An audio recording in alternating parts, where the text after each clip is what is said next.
Okay, committee reports, anyone have committee reports? Can we start, Paul, with you? Well, I already gave the booklet on the library. The Basilone committee meeting was for tomorrow, but I believe it's next week, so I don't really have anything else to give. Yeah, I have a couple.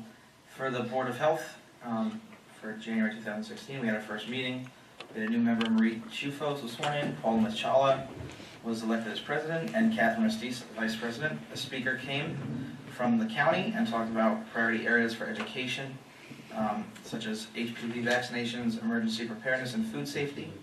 And on Saturday, January 16th, there was the free rabies clinic was at North Thompson Firehouse, and it ran for 2 hours from 10 a.m. to 12 p.m. And we had a total of 123 animals come through the door, 108 dogs and 15 cats. Majority of those animals coming from Raritan and Somerville, and it was quite a success for the Board of Health. And finally, they would also like to recognize January as Cervical Health Awareness Month. And for recreation, we also had our first meeting. The main thing I wanted to say from there they'd like to bring back opening day for baseball and softball back to the main street of town from, I guess they had it here, right? Last year they had it they had the parade here at the municipal building, right?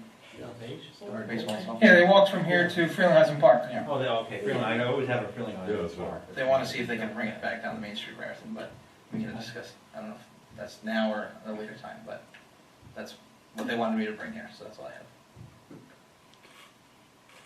I have. Yeah, Yeah, no, I know, that's- I'm just That's always a just problem. bringing it here and like they asked, and we can, Under Public Works, I would like to commend the Department of Public Works for doing a great job with the snow removal, considering that we had 25 to 30 inches. The storm was not customary, there was a lot of snow, and that is why mounds of snow is all over the place. Public Works began early Saturday morning, and we did secondary roads on Monday and Tuesday, in between garbage pickup, which has been a challenge. Arrangements are being made to remove snow from Somerset Street starting on Thursday.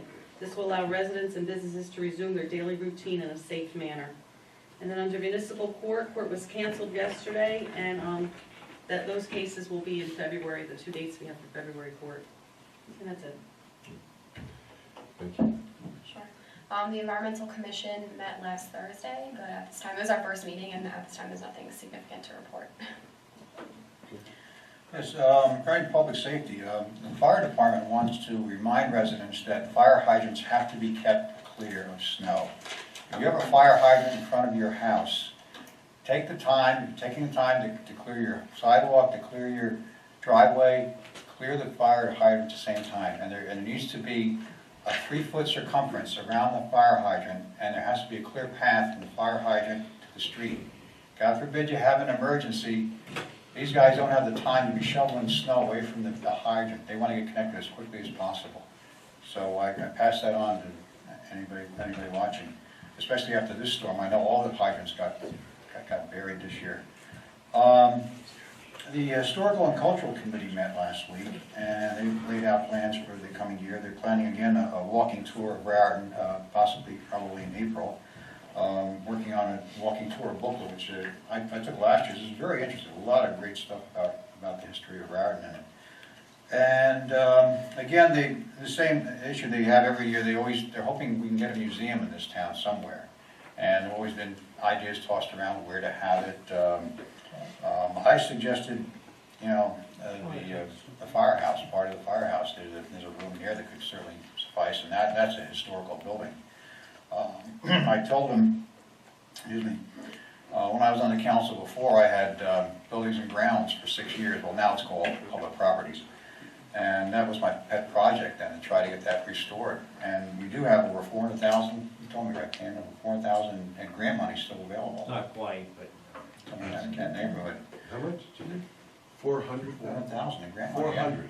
Yeah, we did the figures. Did we say 300, 175? No, you had 400 total, I remember the two. The It's total, yeah, not, it's not as much as you think.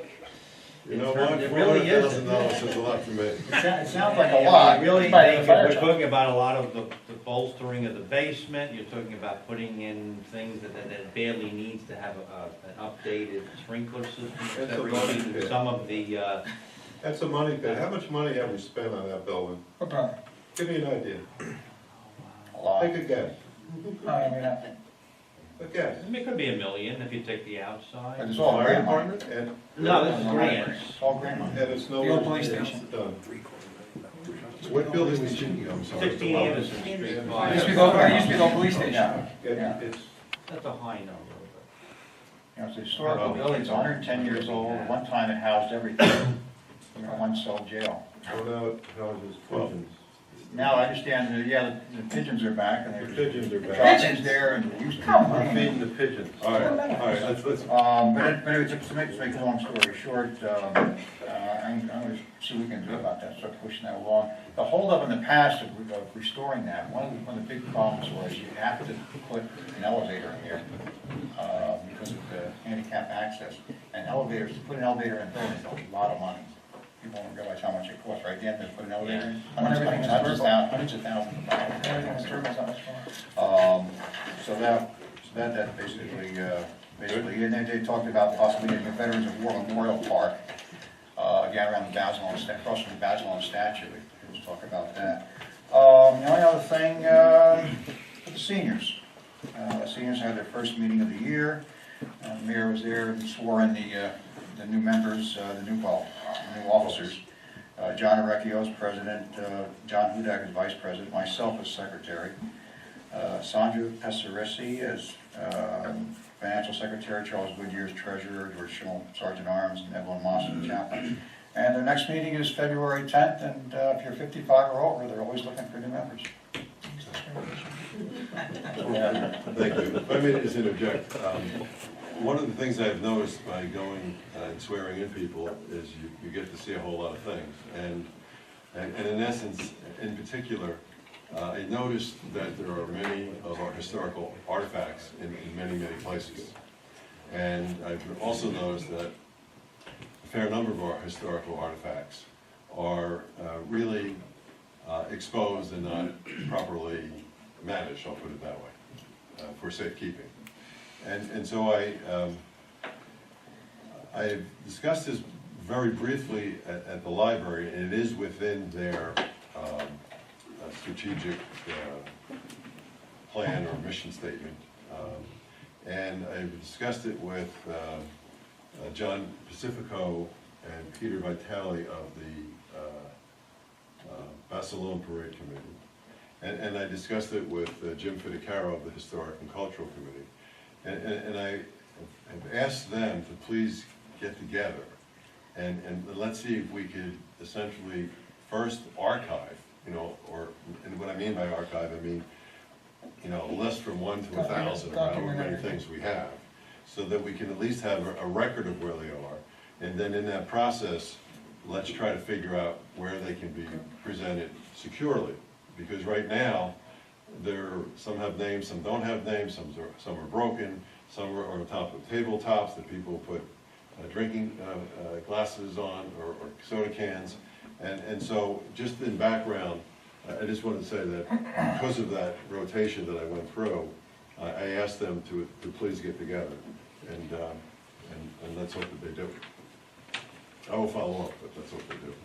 Councilman Sevilla, please. Board of Ed, teachers have come to a tentative agreement with the Board of Ed. Hasn't been finalized yet. Also tonight at 8 o'clock, they should have announced the new superintendent, so they should have one actively. That's it for the Board of Ed. The EDC, I'm on that. We haven't met yet. I'm going to meet with Don Christensen tomorrow at 6 o'clock, and that's all I got. Good. I think we have a February meeting that's Yes. scheduled. Yes. Okay. Very good. I want to